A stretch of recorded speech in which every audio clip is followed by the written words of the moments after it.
Hi everyone, welcome back to my channel. If you are new, welcome to my channel. I am Jamie Beth. Today we're going to talk about 15 crazy urban legends that are out there, and these, I guess, urban legends originated in certain states. So I'm going to mention the state and the urban legend that is attached to that state.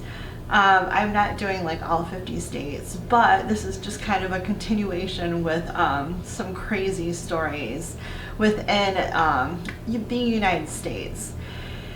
And I did do an urban legend video last year sometime, and that was just kind of my favorites. And I'll link that video down, or I'll have a little link to click up top here. But anyways, so go ahead and check out that one. That was the urban legends that I liked the most. These are just some crazy urban legends that have been floating around for decades, and I just wanted to share those with you. We're going to jump right in, and I'm going to begin with Arizona. Urban legend I'm going to talk about is skinwalkers. It is really easy to feel uneasy while driving through desolate desert roads of Arizona, especially at night, and particularly so when you hear a burst of like short taps on your window while cruising at 60 miles an hour. Turn to see the shape-shifting, mutilated half-human creature responsible for the high-speed interruption. But you know, just relax. It's only trying to rip your flesh off. That's all. That's all. So apparently this legend is so ingrained in the Arizona culture that when a Navajo woman was found brutally murdered in Flagstaff, the accused killer's defense in court was that the attack could have only been perpetrated by a skinwalker. There's even a defined and well-documented portion of the state known as Skinwalker Ranch, where you are most likely to see one of the creatures. Not that you'd actually want to. So the Skinwalker urban legend, like so many ancient American urban legends, have roots in Native American folklore. It's really hard to gather specific details regarding these urban legends because the Navajo culture finds this all taboo. It is understood that what non-Navajos refer to as skinwalkers are witch doctors who have become an evil reflection of everything the Navajo Nation values.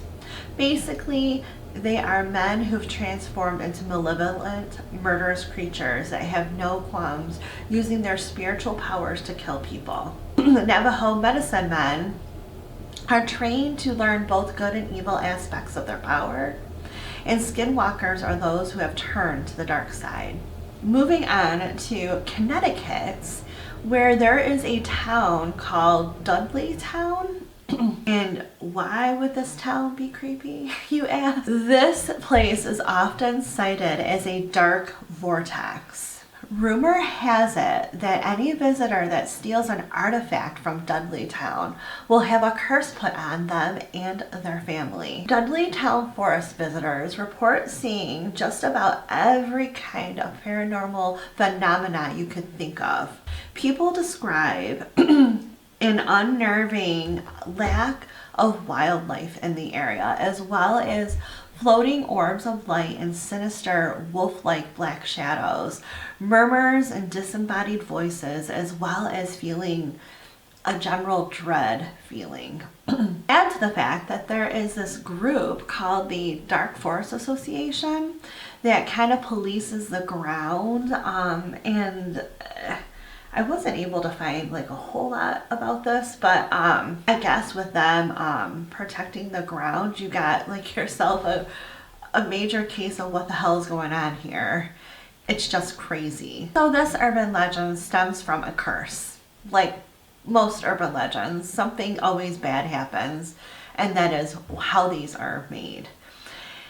So the curse of the ill-fated Dudleys began in England, where Edmund Dudley was beheaded for conspiring against King Henry VII. This treacherous act apparently unleashed a curse on the rest of the Dudley clan, which immigrated from England to Cornwall, Connecticut, in 1748. They helped establish a community centered around the town's then thriving iron industry before a series of untimely disasters befell the family. These calamities included a series of mysterious deaths, which in turn inspired madness and suicide among the Dudleys, several of whom disappeared into the woods, never to be seen again. The remaining residents very sensibly ditched the town, which has been abandoned ever since. Moving along to the curse of Lake Lanier.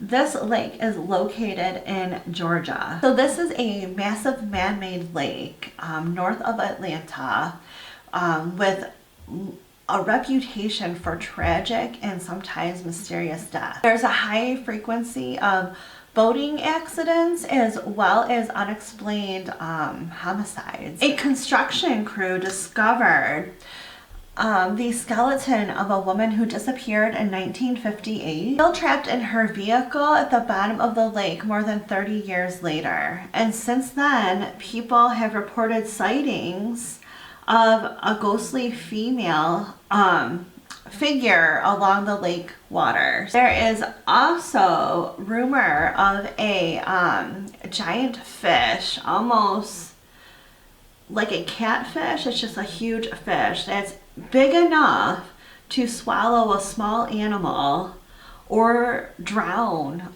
a diver. So where did this urban legend or these urban legends stem from?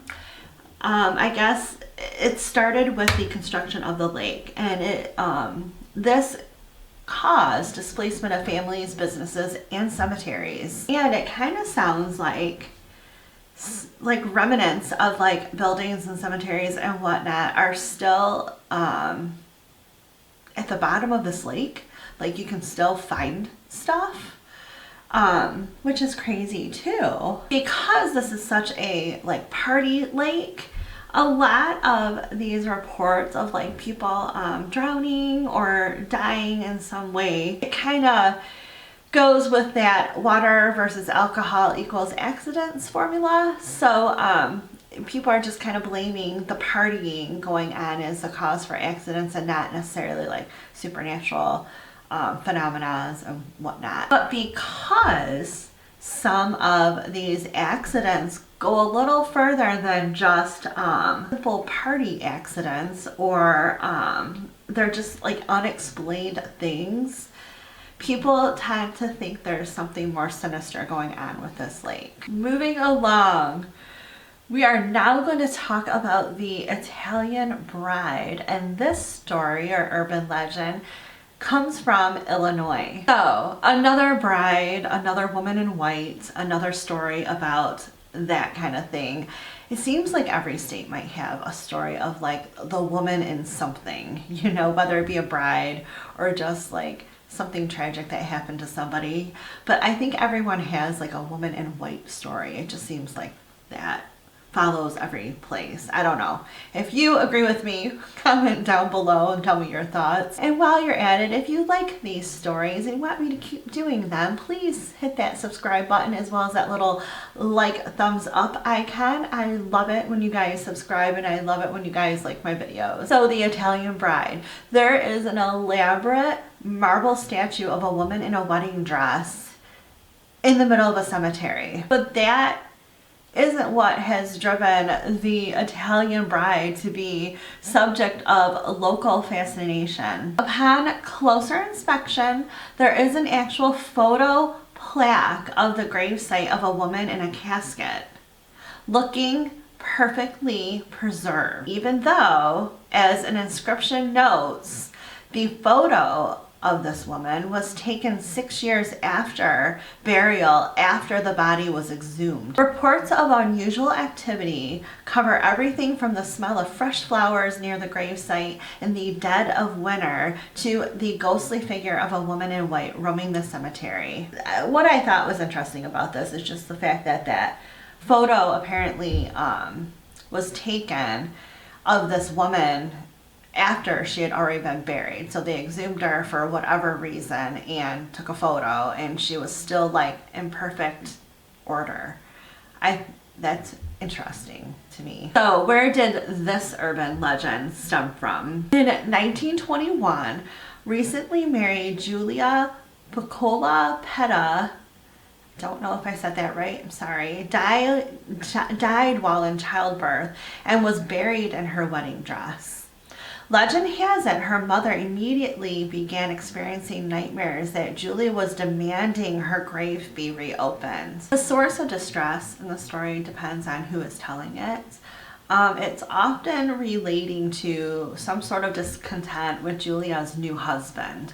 But what isn't in dispute is that 6 years later, the mother got her wish, and Julia's pristine condition inspired her to raise funds for the statue that's been creeping out generations ever since. We are moving on to Kansas City, where the Stull Cemetery resides. And it is often referred to as the gateway to hell. And I know I've talked about this one before. I'm going to talk about it again because it's just so interesting. And it falls under an urban legend, so I don't even know if what I mentioned before is actually true or just part of this urban legend. I don't know, but it definitely falls under urban legend. So as this urban legend goes, in the tiny town of Stull, it has not a whole lot of residents. It was founded in 1856. Maybe the most famous resident of this town is the devil himself, who appears on Halloween and the spring equinox. And he's usually seen in the middle of the cemetery in this roofless church where it is said holds the vortex to hell. And some people say he's drawn to this cemetery because it was a site of frequent witch hangings, while others believe something I feel is far more far-fetched. One of the grave sites holds a child of his. What's interesting is people are still burying their loved ones in the cemetery, even though they know of these, stories and legends and whatnot. People are still burying their loved ones here, which I think is interesting. So when did this urban legend begin? The first published article about the horrors of the cemetery are traced back to 1974. This was an article in the University Daily Kansan, which kind of gave whispers about the evil that has persisted since the 1900s. In 1998, the hanging tree was torn down to stop people from visiting the cemetery. So where these witches were hung, there was a tree still standing that they were hung by, and that is why a lot of people were rumored to visit, and just story after story started speculating from that. I guess on Halloween there's always a bunch of people trying to get a glimpse of the devil himself. So there's usually a very large police presence during that time. So, it doesn't seem like people want you going here, so don't visit it unless you want to get arrested. Moving along to Kentucky. And in Kentucky, we have the witch girl of Pilot's Knob. Just looking at pictures of the young Mary Evelyn Ford's grave feels a bit unnerving, with series of interlocking white crosses forming a fence around a pit of gravel and the bars appearing unnaturally bent in some places. Then you hear the alleged backstory of this young girl. It was a mother and daughter, both accused of witchcraft and burned at the stake in 1916. With the mother's charred remains carried to a far-off location while the daughter was buried in a steel-lined coffin covered in stone and encased in crosses to prevent her from escaping. Some people claim to hear tiny footprints appearing on the gravel or even a young ghostly figure trying to escape the gravesite. So stories about the gravesite go back decades and naturally increased in detail with the growth of the internet. There's not much evidence that anyone was burned at the stake for witchcraft in the area in 1916. Even back then, that was generally big news. Mary Evelyn Ford really did die a tragic young death, but the stated cause of death is peritonitis, which is an inflammation of the stomach lining. It's amazing what a truly unnerving gravesite can do for the imagination. So moving along to New Mexico, and in New Mexico we have a odd little creature called the Chupacabra. And I am sure everyone has heard of the Chupacabra. It has been a legend for years and years and years and years. And if you truly don't know what the Chupacabra is, it is a rabid beast that may or may not be the size of a bear, but definitely has spikes on its back and glowing eyes. It can also fly if it wants to, which flying is something new. I have not heard that this crazy creature could fly yet, but apparently it can. It will definitely suck the blood out of your pets and family. And a ton of people think it's real. A ton of people honestly believe that this creature exists, which I think makes everything scarier. I think because so many people have claimed to have seen this and claim that it is real and honestly truly believe that it is, I just think it makes this thing even scarier.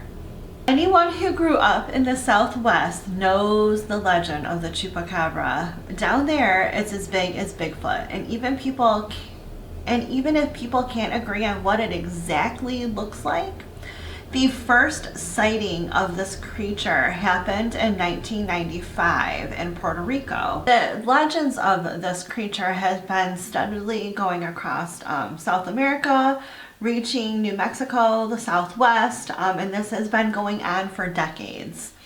New Mexico particularly have quite a few sightings of this Chupacabra, and also it has been said that someone actually possesses a skull of a Chupacabra, like an actual skull of a strange creature that they are not quite sure what exactly it is. So that's what they're claiming it might be, is the skull of this Chupacabra. So I don't know. You guys take that as you will. That's all I can say. If you believe it, believe it. If not, don't, because it is. I mean, it's just crazy. It's crazy. I don't know. I don't even know if I fully believe it, but I think it's interesting nonetheless. So moving along to the Hitchhiker of Black Horse Lake. And this story comes from Montana. And another kind of interesting thing, you know, because urban legends, a lot of urban legends kind of stem from like hitchhikers. I don't know what it is, but we either have women in white or women in some type of dress, or we have like hitchhikers, or stories of small children. Like, it just seems like a lot of urban legends kind of stem across like that span of stuff.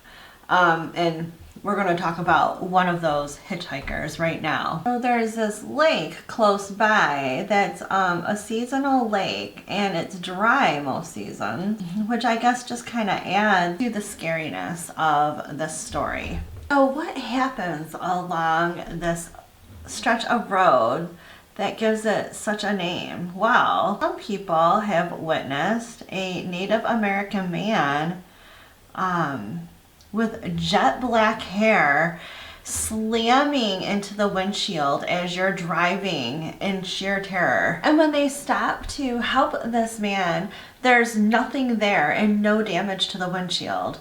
The hitcher, meanwhile, repeats the cycle endlessly, trapped in his own personal hell as he repeats his moment of death with whichever driver happens to be cruising down the wrong road at the wrong time. Folklorists have traced the whole vanishing hitchhiker phenomenon back to the 19th century. They assume that if this story is true, this particular hitchhiker probably met his demise sometime around or sometime in the 60s.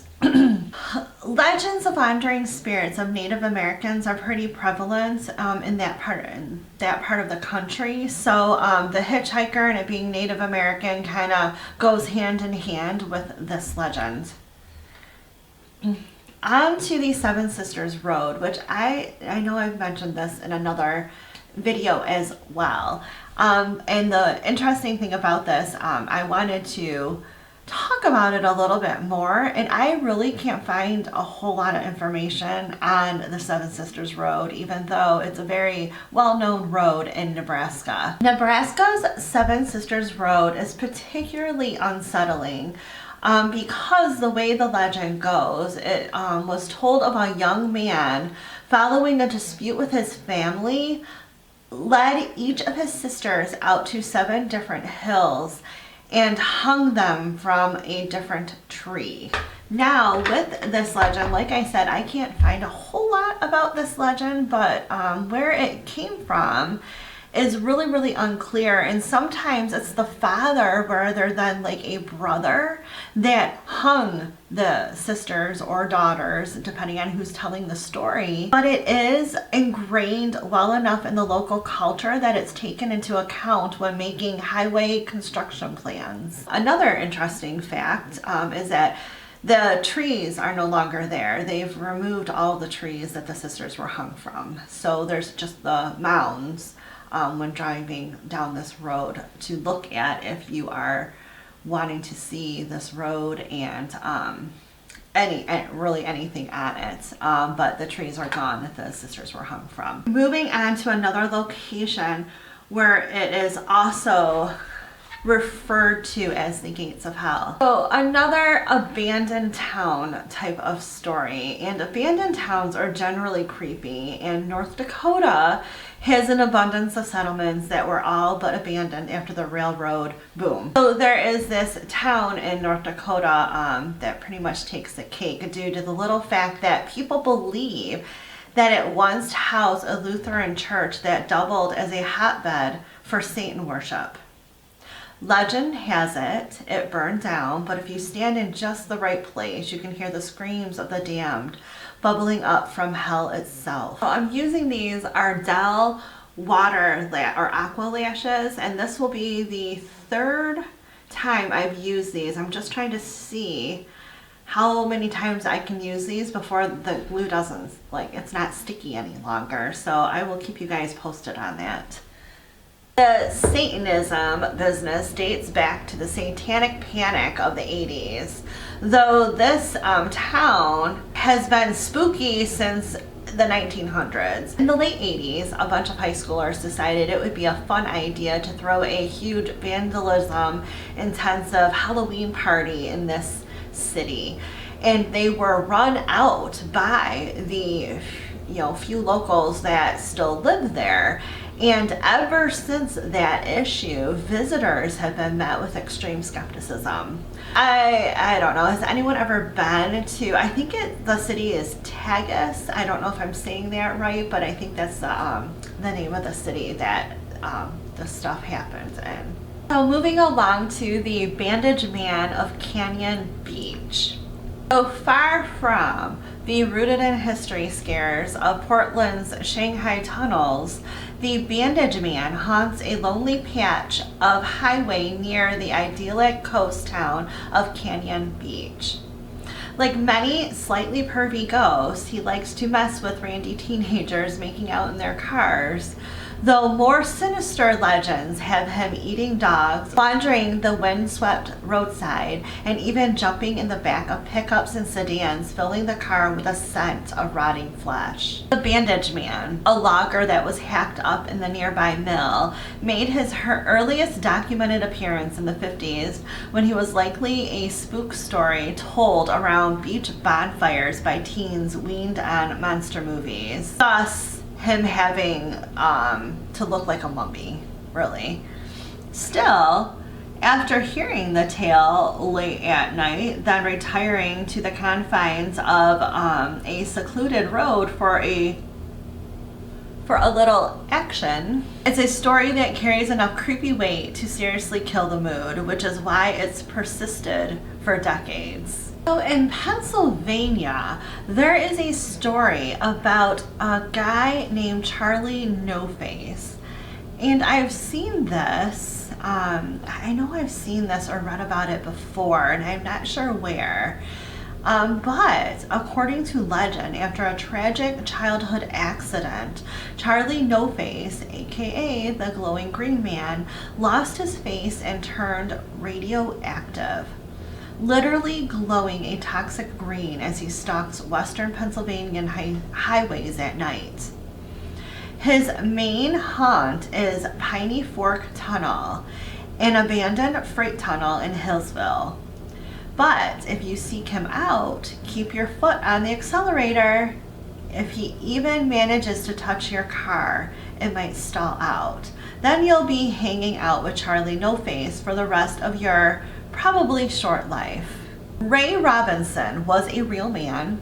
As a child in 1919, he was severely electrocuted by a trolley wire while peering into a bird's nest, which practically melted and disfigured his entire face. As an adult, Robinson walked western Pennsylvania highways, but only at night, as his shocking face garnered unwanted attention. His glowing appearance is likely due to the petroleum jelly he needed to coat his damaged skin. Those that actually knew him claimed he was really a sweet man, though profoundly isolated, which I don't blame him. I wouldn't want to be out and having people constantly stare at me as well. Moving along to the Hayden family curse. Curses, another huge urban legend type of deal. Curses are very, very prominent in urban legends. And this curse happens to take down an entire lineage and still manages to bother people after everyone is dead. William Hayden was a wealthy landowner in Albany, Vermont in the early 1800s, but he never repaid his wealthier mother-in-law for loaning him some major funds over the years. After much complaining, she mysteriously became ill and accused William of poisoning her. As she was dying, in the last breath that she took, she cursed the Hayden family and said that the third generation will die in poverty. The family barely made it another 100 years. They were plagued with financial catastrophes and illness. Phantom music, mysterious lights, and other assorted paranormal activity is said to haunt their estate in Albany, along with the ghost of a vengeful mother-in-law too.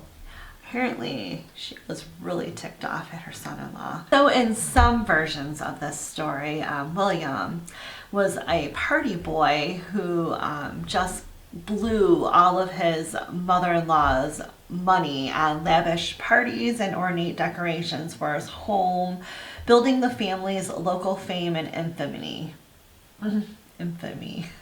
When all of the Haydens passed away, a wealthy Canadian family moved into the mansion and allegedly used the mansion for bootlegging and smuggling Chinese immigrants for slave labor. So even if the curse isn't real or might not be real, the home itself does have some dark history. Moving along to the Mothman. Now I know everyone has heard of the Mothman. It is something that has just been circulating for years and years, and it's quite intriguing. People started seeing this strange creature, and it actually met newspaper headlines in 1966. Couple sees man-sized bird creature something, and this was like the title of the newspaper article. From there, residents all over West Virginia reported seeing the winged human-like red-eyed creature around the state, unsure if it was a demon, alien, or a genetic experiment gone wrong. And people are still seeing this creature, believe it or not. In 2016, the Mothman made headlines again. People were again seeing him around the area. So this myth backdates from when that first newspaper piece came out, but the legend just has been growing and growing and growing ever since, inspiring the horror movie with Richard Gere. In Point Pleasant, where the original incident was recorded, there's a Mothman museum, a Mothman festival, and a life-size statue. Big business in this area, and it is so crazy because I think whenever you see him, something bad's going to happen, is from what I've heard. I don't know. So we are going to talk about another like gateway to hell type of story. So I think this is like the third one I have on this list, but it just, again, like highways and hell and the devil and like just scary creatures and stuff like that. It just all makes up for these fascinating stories. And we're going to now talk about one such story, the 13 Steps to Hell. Basically the opposite of the Zeppelin song, Stairway to Heaven. The Maltby Cemetery itself is the subject of rumors associating it with Satanism. It is rumored to include a subterranean tube for a really creepy rich family that could be accessed by 13 steps that lead to their final resting place, or the final resting place of every damned soul in history. As legend has it that descending the entire staircase led you to glimpse of hell itself. As legend has it, descending the entire staircase led you to a glimpse of hell itself. The cemetery has been around since 1901, though the crypt itself, the actual date of that has been lost in time. As have the stairs themselves, which have been bulldozed and covered in concrete. That hasn't stopped curious paranormal investigators from trespassing on the secluded private property, allegedly showing up at the cemetery at night, eager to unearth via the nocturnal excavation missions, and being greeted by the cemetery's other apparitions. So that is our video for today. I hope you guys enjoyed this video. If you did, please give me a thumbs up and hit that subscribe button. I would love to have you part of my family. I just think these urban legend stories are so fascinating, and if you guys want me to do a couple more videos on these, let me know. I'll be glad to do them, because there are a ton of urban legends out there that I didn't even like come close to hitting. I don't know, it's just crazy. I think these are crazy stories. If you guys, again, if you liked it, give it a thumbs up, subscribe. I would love to have you. If you want, hit that notification bell next to the subscribe button that notifies you of all of my upcoming videos. Thank you so much, and I'll see you again soon. Bye.